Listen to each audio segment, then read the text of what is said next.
नमस्कार। सूचना एवं जनसंपर्क विभाग की प्रस्तुति हिमाचल बुलेटिन में आपका स्वागत है। पेश हैं आज के समाचार। हिमाचल प्रदेश विधानसभा सदन में वित्त वर्ष 2021-22 के बजट प्रस्तावों पर चर्चा का जवाब देते हुए आज मुख्यमंत्री श्री जयराम ठाकुर ने कहा कि बजट में समाज के हर वर्ग और प्रदेश के सर्वांगीण विकास के लिए प्रावधान किए गए हैं। उन्होंने कहा, अध्यक्ष महोदय,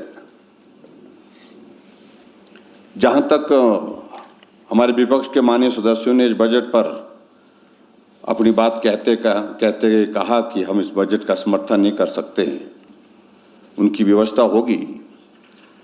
लेकिन मैं इतना जरूर मैं कहना चाहता हूं कि जिस प्रकार से वो अपनी बात को कह रहे थे कि बजट में कुछ नहीं है, और कुछ लोग इस बात का भी जिक्र करते थे, हमारे विपक्ष के माननीय नेताजी जिक्र कर रहे थे कि धरातल पर कुछ नहीं हुआ।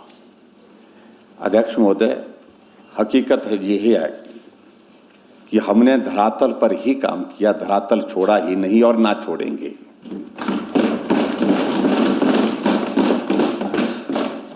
धरातल पर जो काम किया है उसका असर है, और उसका असर लोगों के दिल दिमाग में है। और अब तो वो असर यहाँ पर भी दिखने लगा है कि जब हताशा हो जाती है, निराशा हो जाती है, अपने व्यवहार में वो सारी चीज़ें जो है वो दिखाई देती हैं, तो उससे मालूम पड़ता है कि तीर निशाने पर लगा है। अध्यक्ष महोदय, आपको इस बात को लेकर के हमारे मित्रों को ये मालूम होना चाहिए कि सदी का सबसे बड़ा संकट का ये दौर था, और मैं ये भी कहना चाहूँगा कि अभी दौर समाप्त नहीं हुआ है। अब उस दौर में से हम गुजर रहे हैं, ना जाने आने वाले समय में भी किस परिस्थिति के दौर में से गुजरना पड़ सकता है। और ऐसी परिस्थिति में भी जो हिमाचल प्रदेश के लिए जो बेहतरीन बजट में प्रावधान किए जा सकते थे, विकास की जगह विकास और सेवा की जगह सेवा लोगों की जो की जा सकती थी, जिस रूप में की जा सकती थी, वो इस बजट के माध्यम से करने की कोशिश हमने हमेशा की है।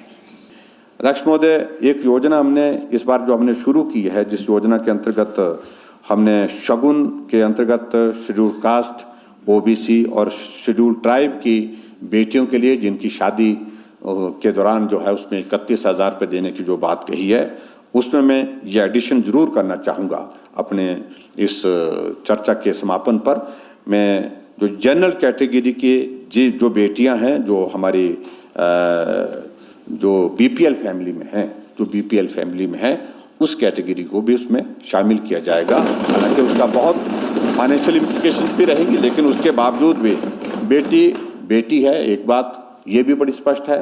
और गरीब भी गरीब है, चाहे वो किसी भी जाति में है। स्वाभाविक रूप से हर जाति में गरीब किसी भी जगह हो सकता है, उनकी मदद करने की उसमें मंशा है। हम तो और भी ज़्यादा करना चाह रहे थे, लेकिन जितने हमारे पास फाइनेंशियल रिसोर्सेज हैं, जो वित्तीय परिस्थितियां हमारे सामने हैं, उन सारी बातों को ध्यान में रखते हुए हमने हिमाचल प्रदेश में, अध्यक्ष महोदय, जो अब की बार जो ये बजट प्रस्तुत किया है, इस बजट में प्रयास किया है कि हर वर्ग को हम थोड़ी राहत दे सके, ज़्यादा नहीं दे पाए तो थोड़ी तो राहत दे सके। और उसके साथ साथ में इस बात को हम सुनिश्चित कर सके कि हिमाचल प्रदेश में जो हमारा विकास की गतिविधियाँ जो चल रहे हैं, जो प्रोजेक्ट्स चल रहे हैं, वो धन के अभाव में, धन की कमी के कारण जो है वो प्रभावित ना हो, और वहाँ वो डेवलपमेंटल एक्टिविटीज़ हमारी तेज़ गति से उसी तरह से चलती रहे, इस बात को सुनिश्चित करने के लिए भी हमने प्रयत्न किया है। हेल्थ सेक्टर में फोकस होकर के बजट को इंक्रीज़ किया है। उसमें स्टाफिंग के साथ साथ में हमने उसमें जो है वो इंफ्रास्ट्रक्चर को भी फोकस किया है। MRI, CT scan, ultrasound, digital X-rays, इस प्रकार की सुविधाएं जहाँ जहाँ उपलब्ध करवाने की आवश्यकता की मांग आई है, जो जहाँ इस तरह से मांग हमको उपलब्ध हुई है, उन सारी मांगों को भी पूरा करने की हम कोशिश करेंगे। लेकिन अध्यक्ष महोदय, मैं ये कहूँगा कि विपक्ष ने बिना वजह के एक रस्म अदा की। उनको बात सुननी चाहिए थी, पूरी बात सुनने के बाद जाते और उनकी किसी शंका का समाधान नहीं होता तो भी समझ आता। बिना सुने महामहिम राज्यपाल का अभिभाषण, उस पर चले जाना, उस पर शोर डालना, और बिना पूरा सुने बजट अभिभाषण पर जो चर्चा हुई इस माननीय सदन में, उसका उत्तर सुने बिना, लोकतंत्र में अध्यक्ष महोदय यही एक सुंदरता है कि बात कहने का अधिकार सबको है, और बात कहने का अधिकार उनको है। जब हमने सुना तो उनको भी हमारी बात को सुनना चाहिए था, लेकिन उन्होंने खबर बनाने के लिए, उन्होंने अपनी बात को इस प्रकार से प्रस्तुत करने के लिए कि हम सहमत नहीं हैं, उनकी सहमति का विषय उनके हिसाब से वॉकआउट के माध्यम से समाधान नहीं होता। वो मेरा यही कहना है कि वॉकआउट नहीं करना चाहिए था, और वॉकआउट के बजाय इस माननीय सदन में वो सुनते, और सुनने के बाद अगर फिर जाना था तब चले भी जाते, लेकिन बीच में पूरी बात सुने बिना ही चले जाना, ये बहुत उचित तरीका नहीं है विपक्ष का। मैं इसकी निंदा करता हूँ। मुख्यमंत्री श्री जयराम ठाकुर ने आज शिमला में आयोजित स्वर्णिम हिमाचल समारोह और स्वर्णिम हिमाचल रथ यात्रा की तैयारी से संबंधित उच्च स्तरीय समिति की समीक्षा बैठक की अध्यक्षता की। इस अवसर पर मुख्यमंत्री ने कहा कि प्रदेश के पिछले 50 वर्षों की शानदार विकास यात्रा को प्रदर्शित करने के लिए स्वर्णिम हिमाचल समारोह वर्ष भर धूमधाम से आयोजित किया जाएगा। श्री जयराम ठाकुर ने कहा कि इस आयोजन को 2 भागों में विभाजित किया गया है। पहले कार्यक्रम में स्वर्णिम हिमाचल रथ यात्रा होगी, जो इस वर्ष 15 अप्रैल से आरंभ होगी और 51 दिन तक चलेगी। दूसरे कार्यक्रम के अंतर्गत स्वर्णिम हिमाचल उत्सव मनाया जाएगा, जिसके अंतर्गत प्रदेश के विभिन्न भागों में वर्ष भर 51 कार्यक्रम आयोजित किए जाएंगे। मुख्यमंत्री ने कहा कि इस आयोजन का लिखित प्रमाण सुनिश्चित किया जाना चाहिए, ताकि आने वाली पीढ़ियों के लिए ये सबसे महत्वपूर्ण दस्तावेज बन जाए। उन्होंने कहा कि राज्य सरकार के संदेश को जन जन तक पहुंचाने के लिए स्थानीय कलाकारों की भागीदारी सुनिश्चित की जानी चाहिए। गैर सरकारी संगठनों, महिला मंडलों, युवक मंडलों और पंचायती राज संस्थाओं के प्रतिनिधियों आदि को सम्मिलित कर मीडिया का प्रभावी उपयोग सुनिश्चित किया जाना चाहिए।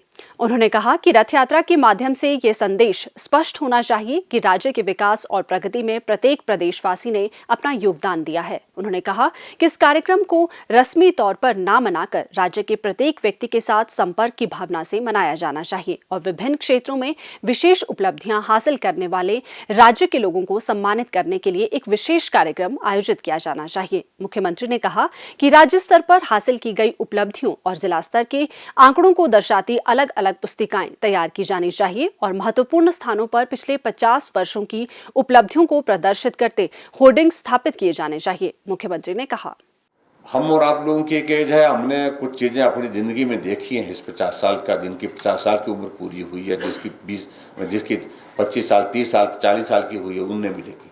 लेकिन जो हमारी नई जनरेशन है, जो अभी स्कूलों में है, जो कॉलेज में पढ़ रही है, उनके इसमें ये 50 साल का इतिहास उनके ध्यान में आना चाहिए, उनके बीच में जाना चाहिए, उनको ये जानना चाहिए। सबसे ज़्यादा फोकस हमारा उस पीढ़ी के लिए है इस कार्यक्रम में।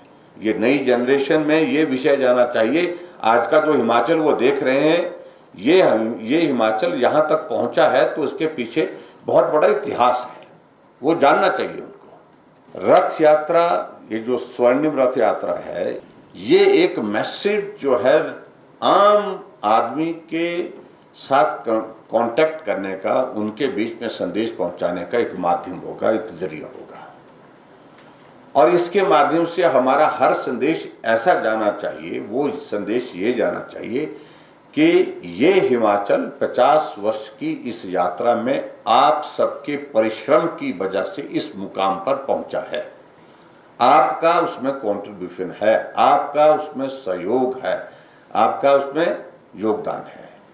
ये संदेश जो हर तरह से, किस प्रकार से, गीत के माध्यम से, ये हमारा लिटरेचर जो छाप रहे हम, उसके माध्यम से, ये संदेश हमारा अपनी बातचीत में, लोगों के बीच में, भाषण में और सारी चीज़ों में इस प्रकार से जाना चाहिए। ये बहुत आवश्यक है देखना। हम पर्टिकुलरली किसी को श्रेय देने की स्थिति में नहीं है। हिमाचल प्रदेश में बहुत सारे लोगों का, एक किसान का योगदान अपने रूप में है, एक मजदूर का योगदान अपने रूप में है, एक इंजीनियर का योगदान अपने रूप में है, एक सैनिक का योगदान अपने रूप में है।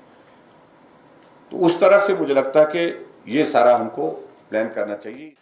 मुख्यमंत्री श्री जयराम ठाकुर ने आज शिमला से वर्चुअल माध्यम द्वारा जिला ऊना के बाथड़ी, पोलियां, पंडोगा, महतपुर और गगरेट में खनन पड़ताल चौकियों का उद्घाटन किया। इस अवसर पर मुख्यमंत्री ने कहा कि इन खनन पड़ताल चौकियों और अन्य आवश्यक उपकरणों के निर्माण के लिए लगभग 1 करोड़ रुपए व्यय किए गए हैं। मुख्यमंत्री ने कहा, अवैध तरीके से खनन के कारण प्रदेश की आर्थिकी को भी नुकसान होता है, संपत्ति को भी नुकसान होता है। इसको रोकना चाहिए और इसको रोकने के लिए कोई ठोस उपाय हमको बनाना चाहिए। उस दृष्टि से हमने आगे बढ़कर के काम करने का एक निर्णय किया। बहुत सारे साथियों से चर्चा की इस मामले को लेकर के हमको क्या करना चाहिए। अलग अलग सुझाव आए, लेकिन फिर मुझे लगा कि बहुत बेहतर यही रहेगा।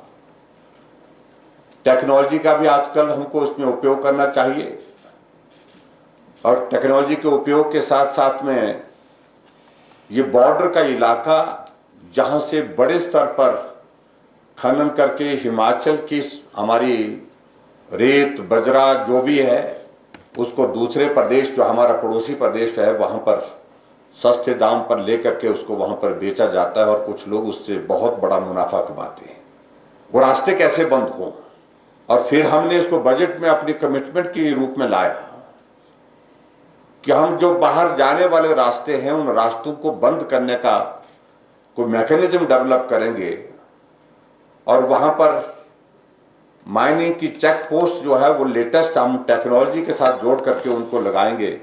ऐसा हमने निर्णय किया और आज मुझे इस बात की प्रसन्नता है कि वो शुरुआत आज हम कर रहे हैं। खनन रोकना लीगल तरीके से, जो गलत तरीके से जो हो रहा है उसको रोकना सरकार की प्राथमिकता हमेशा रही है और उस प्राथमिकता के आधार पर हम काम कर रहे हैं और हम सुनिश्चित करेंगे इस बात को लेकर के कि हिमाचल प्रदेश में अवैध तरीके से खनन ना हो, जिससे हमारे इलाके को भी नुकसान होता है। क्योंकि जब अवैध तरीके से खनन होता है तो स्वाभाविक रूप से इस बात को आप मान करके चलिए, उससे इलाके के सारे ज्योग्राफिकल सारी जो मिनरल्स की हमारी प्रॉपर्टीज हैं, सारे हमारे पानी के स्रोत हैं, उसके साथ साथ में जो फ्लड प्रोटेक्शन से के लिए जो आवश्यक है वो सारी चीज़ें हैं, वो सारी चीज़ें वो उसमें डिस्टर्ब होती हैं, प्रभावित होती हैं, पर्यावरण खराब होता है। उन सारी चीज़ों को ठीक करने की दृष्टि से हम इस कदम को उठा करके आगे बढ़े हैं और मैं आप सबको बहुत बहुत बधाई देता हूं। श्री जयराम ठाकुर ने कहा कि विभिन्न विकासात्मक कार्यों जैसे नए उद्योगों की स्थापना, सड़क निर्माण और अन्य घरेलू जरूरतों के लिए रेत, बजरी और पत्थर की मांग में लगातार वृद्धि हो रही है।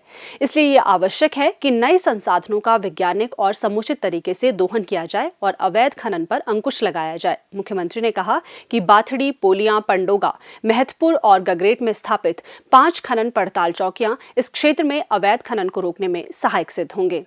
प्रदेश में लघु खनिज जैसे रेत, बजरी व पत्थर की कमी के कारण विकासात्मक कार्य प्रभावित न हो, ये सुनिश्चित करने के लिए राज्य सरकार ने विभिन्न नदी व नालों में उपलब्ध लघु खनिजों की नीलामी खुली बोली से करने का निर्णय लिया है। उन्होंने कहा कि अवैध खनन को रोकने के लिए अवैध खनन, यातायात तथा भंडारण करने वाले व्यक्तियों को 2 साल की कैद तथा 5 लाख तक का जुर्माना और दोनों का प्रावधान किया गया है। पट्टे पर खनन के लिए प्रार्थना पत्रों की प्रक्रिया के सरलीकरण के लिए ऑनलाइन पोर्टल आरंभ किया गया है, जिससे पट्टे पर खनन उपलब्ध करवाने की प्रक्रिया पारदर्शी तरीके से सुनिश्चित होगी। मुख्यमंत्री श्री जयराम ठाकुर से आज शिमला में भाजपा किसान मोर्चा के प्रतिनिधिमंडल ने प्रदेशाध्यक्ष श्री राकेश शर्मा के नेतृत्व में भेंट की। इस अवसर पर मुख्यमंत्री ने कहा कि किसानों का कल्याण और आर्थिक उत्थान सुनिश्चित करना राज्य सरकार का मुख्य ध्येय है। किसानों की आय को दोगुना करने के लिए राज्य सरकार द्वारा कई योजनाएं शुरू की गई हैं। स्वास्थ्य एवं परिवार कल्याण विभाग द्वारा दोपहर 2 बजे जारी बुलेटिन के अनुसार प्रदेश में कोरोना संक्रमण की जांच के लिए आज 542 लोगों के सैंपल लिए गए, जिनमें से 118 लोगों की रिपोर्ट नेगेटिव पाई गई है, जबकि 423 लोगों की रिपोर्ट आना बाकी है। अभी तक 11,56,752 लोगों की जांच की जा चुकी है, जिनमें से 10,96,609 सैंपल की जांच नेगेटिव पाई गई है।